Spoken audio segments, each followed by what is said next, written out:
Need to Succeed, the podcast. This will help you get everything that you want. This will powerlift your life, give you unshakable confidence to achieve your biggest goals and wildest dreams. It's going to help you to create a life that you love and build relationships that you adore. Why am I so confident that I can give you that?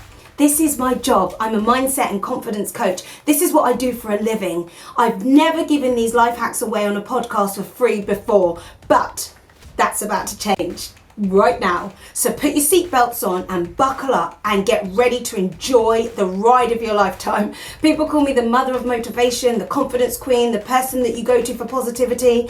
This podcast will motivate and empower you to run at your life, and the fastest way you can do that is to use these techniques, the same ones that I've used in my own life and the ones that I use and encourage for my clients. The only question that is left to ask you is, are you ready? Let's do this. Hello and welcome to Everything You Need to Succeed, the podcast. Thank you so much for coming back to us. This is step 1. I am super excited.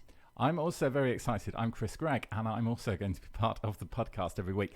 Now, we had a little intro podcast last time, and we explained how it's going to work. But in case you've forgotten what we said, or maybe you didn't bother listening to that, you thought, let's just go straight to step 1. The steps are based on Iffy's book, which is called Powerlift Your Career. And step 1 is the first chapter, really, of the book, isn't it? It is. It definitely is. And I like to have everything in sequence. So thank you for joining us. And you're going to get so much value, and it's going to be fun as well. So my role basically is to be the voice of the listener, the ignorant voice of somebody that has no idea how to sort their life out. And hopefully by the time we finish recording these, my life will be better as well. So I'm going to be asking stupid questions, but possibly the questions that you'll be thinking as you listen to the podcast. So shall we get started? So chapter 1, start with something light. The first step. Yes, chapter 1, start with something light. First of all, what I would say is that there is no stupid questions. Every question is a relevant question. If ever you watch the program Who Wants to Be a Millionaire, you only know the answer if you know the answer, don't you? And everyone's like, I know what the answer is. Anyway, what are we talking about? We're talking about start with something light, yes? Are you ready for a stupid question yet? But there aren't any, so I can ask you anything. Yes. Why aren't zebras yellow? I have no idea why zebras aren't yellow. Do you know? The same reason that strawberries aren't blue. So back to the book. Step 1, start with something light. You've proper thrown me now, Chris. Okay, so I'm still trying to work out how strawberries are not blue and why zebras are not yellow. Let's start with something light. A feather. I love it. When my mum passed away, I kept seeing white feathers everywhere. And then I Googled it and it said, when a feather appears, an angel is near. And I love it now. So when my children see feathers, they go, Nanny's here. And I said, she's always here, boys. That's really sweet. Well, I'm glad I made that facetious comment now about the feathers, because actually everything happens for a reason. Even when you try and be random, sometimes the universe will just send you back on the right course again. Absolutely. And I think it's about believing that. So step 1, start with something light. I called it start with something light is because I truly believe that if you really want to change your life, change your career, you've got to start with the first things, just a tiny little bite. And the first step is to decide what you want. It's all about actually making a decision about what you want, being really clear about what it will look like when you have arrived. And most people I meet and most of my clients, they can't actually make that decision. They can't make the shift. And I hear things like, oh, I don't know what I want. I'm not sure what I want to do. I'm not good at anything. And they just can't actually be clear. And I really believe that if you can't start with something like what is it that you want, how can you continue on the other steps that I've got to share? I think it helps the world help you if you know what you want, because unless you've got that clarity, unless you're going in a certain direction, you're not going to get where you need to go. You'll get somewhere completely different, and you won't even know whether you've achieved what you need to achieve or not, because you won't have that clarity in your head. Absolutely. And even when we think about, Revolution Radio, the station, we were having a conversation about when you are hiring people or choosing people. And we were talking about how when someone comes in and says, this is the show I'm going to do. I want to come and do a reggae show. So clear, clarity. Yeah. Let me ask you a question. How do you make decisions on who you bring into the studio? There must be loads of people who want to do radio shows. Yeah, so to explain why I'm making those decisions, yes, please. I'm the boss of the radio station as well. So I get a lot of emails. I have a lot of stuff to do every day, and not every email kind of cuts through the noise. And if somebody comes to me and says, I want to get involved, don't know what I want to do, I'm only here for 2 weeks, and then I'm going to be going off to university or something, and I'm going to need a lot of help deciding what I want to do, that's not going to persuade me to give up my time to kind of spoon feed them and help them decide what they want in life. If they send me an email saying, I love reggae, I want to do a reggae show, can you help me make that happen? Or I'm really into photography, can I come and take some photos at events that you do? Or I want to help you with graphic design, or I wear nice hats and talk about positive thinking, I want to come and do a podcast. Then suddenly I'm thinking, yeah, let's do that. But it's about clarity on the other side, and it must be the same with a lot of people that are making decisions in life. If you come to them with some sort of wishy-washy, half-thought-out idea and you don't give them anything to action, it's a lot more likely to get ignored. Absolutely. I totally agree with you. And I think the fact that we know this, we know that if you are clear, crystal clear about what it is that you want, it helps you, because then the people around you are clear about what it is that you want, and then they can help you. So the idea of, if you were to open your front door and say, I'm going to go to Scotland. And they go, where? What's the house number? What's the door? What's the name? What's the postcode?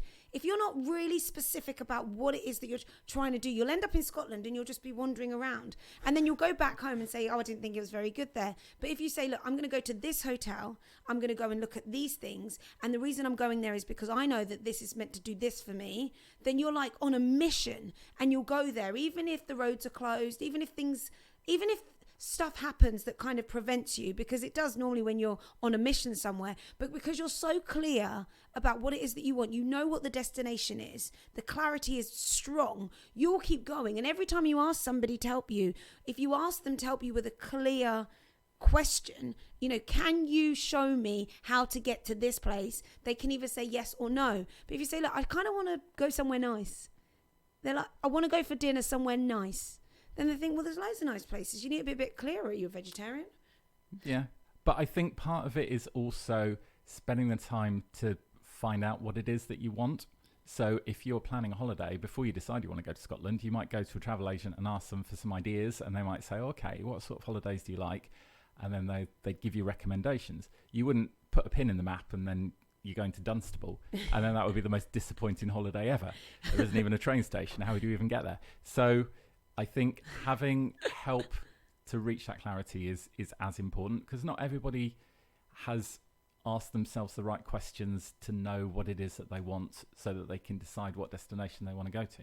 Yeah, that's a really interesting point, Chris. And this is something that when people come to me, I actually want them to come with a clear idea, because part of the 12 steps is, step 1 is clarity. Know exactly what you want. But you've just spoke about how sometimes people don't know what they want, and they have to figure out what they want. And when we're doing this process, the biggest challenge that stops people is fear. Fear of disappointment. Fear of actually saying out loud, I want to be a global superstar. They won't say that because they think, well, that's not possible. So sometimes when people are about to think about what they want, that little voice in their head, that critic within, pipes up and says, well, you can't do that. Who do you think you are? And then they downplay it. And then what happens is you feed into that voice that's telling you can't do that, you can't be that, you're too old, you're not good enough. And then what happens is you go through your whole life never actually being clear about what you want, which means that after a while, you start to lose the momentum, and you start to this is kind of where depression comes in. If you wake up every day going to a job that doesn't bring you joy, if you have created a life that is disappointing and depressing and miserable, then what happens is that everything else gets vacuumed into that black hole. But if you say, do you know what, no matter what day of the week it is, no matter how old I am, I'm going to put a stake in the ground and say, I want to do this.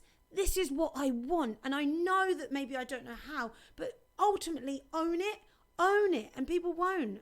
Do you think a lot of people worry that they're being unrealistic with certain goals, or it's not attainable, so they set themselves goals that are less ambitious because it's easy, rather than doing what they really want to be doing? Great question, and absolutely. I think that you can get into a state of mind where you think to yourself, am I being realistic? And we actually grow up in a society that is always saying you need to be realistic, you need to be safe, you need to. I remember listening to this TED talk by Ken Robinson, who is an Oxford professor, late, he's passed away now, and his TED talk is called Schools Kill Creativity. And he talks about how they say if you want to be a dancer, you know, if you love dancing, you're not going to be a dancer. If you like music, you're not going to be a musician. If you like art. This is what they said to me. They said, okay, this is careers advice. I don't want any of you saying that you're going to be an astronaut or a brain surgeon or a rocket scientist, because you're not going to be an astronaut. Let's be realistic. Okay, here's a list of boring careers. Who wants to be a dentist or an engineer? Actually, no, none of these are boring. But you know what? Apologies to dentists. But they are boring if you want to be an astronaut. Of course. It's not what I wanted to do. I wanted to be a weatherman. I used to stand in front of the wall at home and like wave my arms around, pretend it was a weather map. Wow. Had no meteorological skills at all. I just liked the map and the symbols. But this was at the age of 3, and I kind of progressed a bit by the time I got to school, but they were still not the most supportive. No. And you're right. And do you know what? It makes me really sad, because like at the age of 3, when you come into this world as a baby, we come into this world with only 2 fears, the fear of falling and the fear of loud noises. Every other fear that comes to us has been developed over time, and it's usually been through outside influences. So if at the age of 3, you already had a sense of who you were meant to be, and maybe it's going to develop and change, but the minute somebody then squashes that dream down and says, well, you can't do that, they're coming from a place where they're projecting what they believe is possible. And I'm not saying these people in your life are bad people, your mum and dad, but our parents love us. Most people have got loving parents, and they want you to be safe. So they don't want you to choose a career that is risk averse, or a career where you might end up not being able to feed yourself. So parents can sometimes be very selfish in the fact that they say, I want to raise you to be okay. And what you're saying you want to do is so unrealistic that we need to actually try and give you a plan. Why don't you use that as your plan B? And whenever people say plan B, Will Smith says, forget about plan B, focus on plan A. And a lot of people, me being a dancer and wanting to be a dancer, knowing I want to be a dancer, the school used to say, well, you're not going to be able to have a career dancing, and you're not going to be able to have a career doing that. That's not a sustainable career. Like, what happens when you're 45 and your body's knackered? How are you going to do that? And I think that because I was so strong-willed, and ultimately it was the only thing I was really good at, that I had to think, well, I have to do this because this is the only thing that I'm good at. Everything else I'm not good at. So this is my only choice, or I'm going to end up being as a dishwasher cleaner. I think it's sad that you felt that was the only thing that you were good at, because I'm sure there were loads of things that you were brilliant at, but for some reason that's what got into your head, that the only thing that you were good at was the thing that they weren't encouraging you to do at school. Exactly. And the thing that you were doing off your own back, because the things that they wanted you to do, they weren't giving you any encouragement and making you feel that you were good at those things. You're right. You really are right. And you're taking me back now to when I was at school, and I was thinking, well, I'm not great at maths. I'm okay at English. I did all right in English, but it doesn't light my world up. But when I dance, I love it. And it's because of the system, the schooling system. Yeah, but I think that's the thing. I don't think there's anything about maths or English or science that's actually difficult that people can't do. It's the way people are taught, and the way that some people derive a joy from certain subjects and some people don't, because they're just badly taught. And even if you hate maths, it's not the sort of thing that anybody is incapable of. It's just, if you aren't taught properly, you hate it, and then you just don't want to learn. Yeah. But maths in itself, it's just numbers. They're not going to hurt anybody. And you know what the funny thing is? I actually built in 2012 a business called the National Accountancy Network. So it's a network of chartered accountants. And part of the way that we would invoice our clients is it'd be plus VAT. And I was very quick at working out what 20% was. I could do that quick maths in my head. And I was able to work out what 20% is, what 10% is, of what 15% is. So I was able to learn. But at school, the idea of doing percentages it didn't seem attainable. It's because it's taught in such a boring way. It just is not fun, and nobody wants to know, and you can't see how it could be of any use to you in your life, so you just switch off.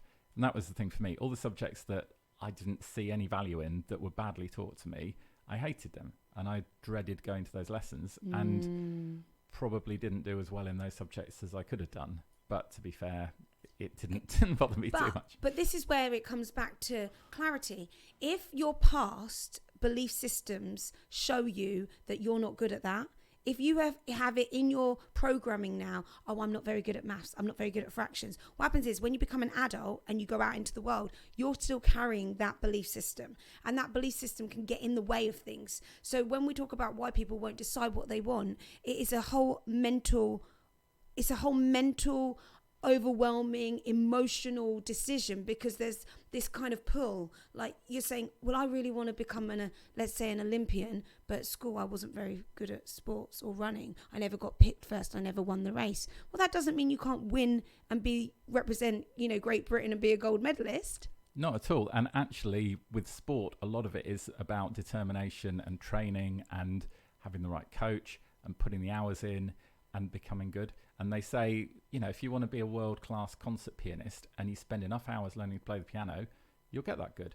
If I want to be a rock star playing guitar like somebody who's really good at playing the guitar, then I just need to put the hours in, actually get a guitar and learn. But it's not going to happen unless you put the work in. Unless you're willing to put the work in. And I suppose that's what I focus about. The idea of that success is the results of lots of little things that nobody ever sees. And it's about the accumulation of you actually doing one thing at a time. And I the thing's called the law of I think it's called the law of accumulation, that and the compounding. So if you get a little bit better in each area and you keep getting better at it, you compound it and you actually become an expert and a master. And there's that book by is it Malcolm Gladwell? He talks about the 10,000 hour rule. If you and I know a lot of people say, well, it's not really 10,000 hours, but the point he's making is, if you, like you say, train and study and double down on something long enough, you will eventually become what you're aiming to be. Yeah, and actually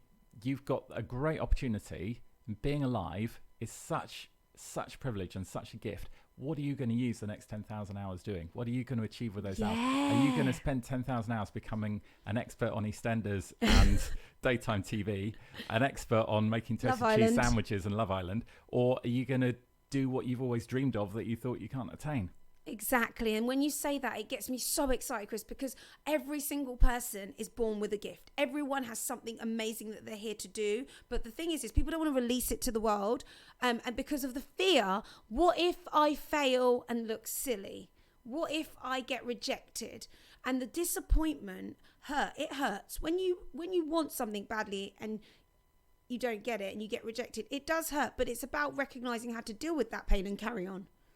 I think it's about seeing it as a journey and not one particular outcome. And every hurdle that you fall at, you're still getting closer to the finish line, because that's another hurdle that you've got past. Even though you might have fallen over it and tripped over your shoelaces, you're still getting closer to the finish line. Yeah, definitely. And I truly believe that if you have to be willing to trip over some hurdles and fall flat on your face. You've got to get used to falling flat on your face, but then getting back up like a child. If every time a child took a step when they were just learning their first step and they falled over and you said, oh, let's not try that let's anymore. Let's give up on walking now. Yeah, let's it's too much. You keep falling. Let's be realistic.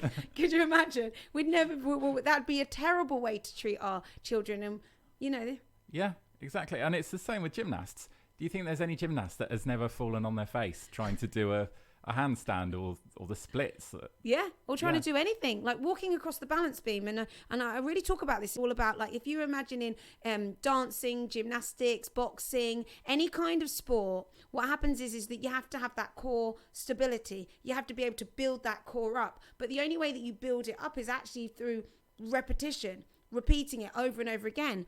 And when you're trying to build a business, or you're trying to get to the top of the career ladder, or you're trying to achieve some audacious big goal, the thing that's going to always stop you is consistency, because you're going to give up because it isn't easy. So that's why it's important that you pick something and do something that you really want, so you have the energy to keep going. Yeah, because you're not going to have that energy unless you're properly committed to it and it is the thing that you really want to do. Mm-hmm. But when you do find that thing and you're properly focused, you'll be unstoppable. You will. And that's why these Olympians are so passionate about it. They enjoy the feeling that they get from really committing to something and putting 100% of their whole life into it. And it's, you get out what you put into something, but you need to find the thing that you care enough about to put all of that effort in. And it reminds me of that Steve Jobs quote. He says, do work that you love. Work is going to take up a huge part of your life. So you need to find work that you love. You've got to find something that you're willing to wake up at the crack of dawn and go for over and over again. Do you know what I found as well? Community radio, a lot of the people that work here are volunteers, and the people that do this because they want to, because they're volunteers, because they're not getting paid, not because it's a job that they do and they go home at the end of the day and they do something else. They're doing this because it's their hobby. It's the thing that brings them joy. They're the ones that are the most positive. Then when you work at a radio station where everyone's getting paid, they come in, there's certain people that are all politics and miserable, and it's a different kind of vibe. The same with voluntary work. The reason why people do volunteering and charity work and stuff, it's because they're doing it by choice, and it's because it's something that they genuinely love, not just because they're getting paid at the end of the week. And it's weird the difference it makes when you start getting paid for something. Suddenly the reasons why you're doing it are different. Exactly. And it doesn't work for everybody. But if you can get paid for the thing that you love doing, woohoo! win-win. You have cashed in. Absolutely, Chris. That is the point. If you can get paid to do something you love, then you are successful. That is what success is. And I know that success is different for everybody, but success I see is when you do the work that you love and you just so happened to get paid to do it. Now you've got it all. Yeah, but that never falls in your lap for me. Never. And the people that get paid to do radio are the ones that have done it voluntarily for all that time and have put the work in and the hours. And, you know, it's not convenient working for nothing if it's something that takes up a lot of your time. But that's the way to get the experience so that you become good enough to get employed doing that stuff. And it's the same with a lot of things, like with sport as well, that not everyone is a professional athlete from day one. It takes them a long time to get those sponsors on board so that they can do it as a living. Yeah, I agree. You have to be willing. You have to be willing to do what's hard and necessary over what's fun and easy. And there's a really great quote that says, are you prepared to do the things today that others won't do, to have the things tomorrow that others won't have? And that's by Norman Vincent Peale. And he's the author of The Power of Positivity. I love all these quotes. These are great. You just come out with these quotes. I've got so many of them. And that brings me on to what you were saying. I decided many moons ago that I wanted to be a speaker, but nobody's going to pay me to speak. They don't know who I am. But because my vision, my goal, my dream, the thing I wanted is I want to be able to share my message to a group of people and stand on a stage. It's always been something I wanted to do out of the dancing. I thought, how can I still add value? No one knew who I was, so I had to go and speak for free. I used to go and say, let me speak. I want to speak about positivity. I want to speak about mindset. I want to speak about confidence. I'll come. I didn't ask them to pay me because I knew they weren't going to pay me. They didn't know who I was. But then I went and I spoke for free, and because I was ready, because I'd been training, because I'd put the 10,000 hours in, when they gave me the mic, I was able to create this amazing vibration where they went, we like her. And if I did it enough, then now eBay will pay me to speak to their people. But now there's a value to what you do that people recognize. The value's always been there, but it's getting them to understand that. And now you wouldn't do it for free because you're worth it. And you always have been, but it's getting the world to understand what the value of what you do is. And being willing to give without, that's coming back to like what you said, people volunteer. If you love something so much, the money isn't the thing that drives you. You want the money to be the byproduct of your success, but you are willing to do what's hard and necessary first. So driving up and down the country and giving all of my wisdom and knowledge, which is the same stuff that I give at the same places now where they pay me, I was willing to do it. But I meet people who go, I ain't working for free. I'm like, well, how are you going to get yourself out there? I'm worth more. Yeah, but you've never spoken to anyone. You've never had an audience. If you really want it, you're going to have to do your services for free. I'm not saying it's devaluing you. I'm saying you need to get some skin in the game, you know? You need to get the experience. You might need to get testimonials from people to encourage Photos. Other customers. It's different for any different career, but the best way to get experience and to get the evidence that you're good at something is to just go ahead and do it and not wait to find somebody that wants to pay you. Just do it off your own back. Yeah, and then you've got that. You get those reviews on Google or Facebook or TripAdvisor or whatever, and then you can prove how good you are at what you do, and then the money will come. But the money is not the be all and end all. It's about, success is about doing something that you love and for your life to be the life that you want. And how exciting is that? Because that means that really the idea is if you can offer your services for free because they will let you in the door, get in the door and be so much better than everyone that they pay, that they say, actually, we're going to have you. Like, that's the point. If someone won't let you in because there's not a door open for you, then go in with your hands giving, not trying to take. Go in and give. If there's no door, get a hammer and start chiseling away at the wall, and then you'll find it's probably plasterboard. And, be prepared to pay for the damage, but at least you'll end up in their office. Absolutely. The door's probably hidden in the wallpaper where it looks like a bookcase. It doesn't matter. You've made a new door there. That reminds me of a film. And even when we say that, if you're somebody who is trying to get up the career ladder, so many times people say, I'm not going to pay for any training. My company should pay. I'm like, no, they shouldn't. You should pay for your training, because if you keep waiting for... I've had it said so many times, like this book I wrote like 7 years ago. People say, well, I'm still waiting for my company to pay for that Prince 2. Pay for it yourself. No. Why would I pay for it? Because it's your value. Pay for... I'm like, what do you not understand? And it reminds me of Nando's. If you go to Nando's, you cannot... If you walk into Nando's and sit down and expect your chicken to come, it ain't going to come. You need to go and pay up front first. Pay for it first, then sit down, then the chicken comes. You don't sit there thinking, I want them to bring my chicken. Now, that's not how it works. No, and I think sometimes people do get a bit confused when they go into a restaurant for the first time. But yeah, I think maybe everyone's got the hang of Nando's now. Yeah. But it is kind of more like McDonald's. But the food's all right. I mean, it's not, I wouldn't take someone there for a first date. No Nando's. Yeah. But the point of the matter is, Chris, is that... What is the point? Is that you have to pay up front. Yes. Pay first. So if you're listening to this and you're thinking, I've been at this company for 4 years and they've not paid for me to do the leadership training. They've not paid for me to do the Prince 2 training. They've not paid for this. They've not paid for this digital course. Pay for it yourself. Because it's you that's benefiting at the end of the day. Yes. The company will benefit because you work for them, but don't wait for them. Take the initiative. And there's so many courses out there. And it might actually be that what you want to do is a course that's completely different from the job that you're in at the moment. Yes. And you don't necessarily want the company to know that you really want to be a journalist or a musician or whatever. Yeah. Once you've decided what it is that you want, then I'm not saying just jump out of the frying pan into the fire. Stay at that job, but use the money that you earn to fuel your career. So if you're working at McDonald's, and I've had clients who say, I'm at McDonald's, I say, good, stay there. That job doesn't require you to do too much thinking. Good, just work there, be the best you can be, earn the money, and take that money and reinvest it in the thing that you really want to do. Fuel your career with your wages. Best thing is if you can do a job where you can have headphones on and you can be listening to an audio book or something, developing your skills. Or a podcast while you're sitting there watching security cameras, or you're working on the production line in a factory. Or you're driving a taxi. Yeah, whatever it is, be developing your brain and your skill set. Be upskilling. Like in The Matrix, where they plug in a new skill into their brains and then suddenly, Kung Fu.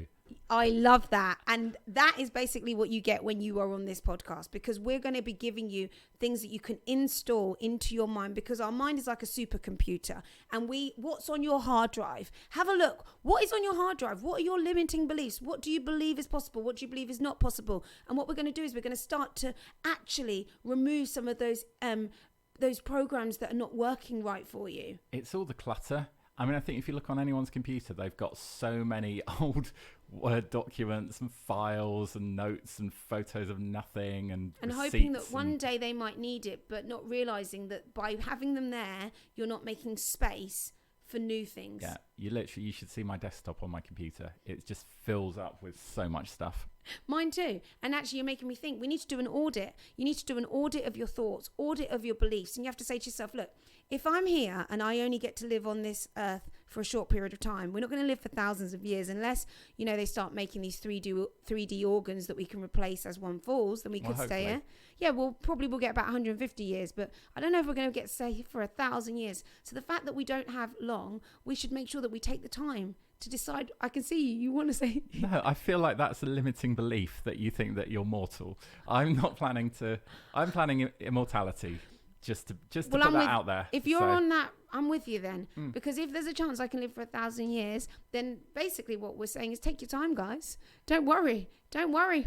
I mean, you'll probably be an eyeball floating in a fish tank, but you'll be alive, and that's all that matters. And that's all that matters. And the point is that none of us know. When we come into this world, our parents are given a birth certificate to say, this is the day the baby was born. But no one gives you a death certificate and says, this is the day that you're going. So the gap between when you're born and when you die, you don't actually know what the gap is. So what I would suggest is that you hurry up, decide what you want, and start running towards it and actually squeezing everything out of your life. Yeah, it's like that bucket list thing, isn't it? That you shouldn't need to, have a terrible diagnosis to suddenly do all the things you've always meant to do. Just start now. Live every day as if you don't know how many you've got left. Yeah. Let's all feel like that.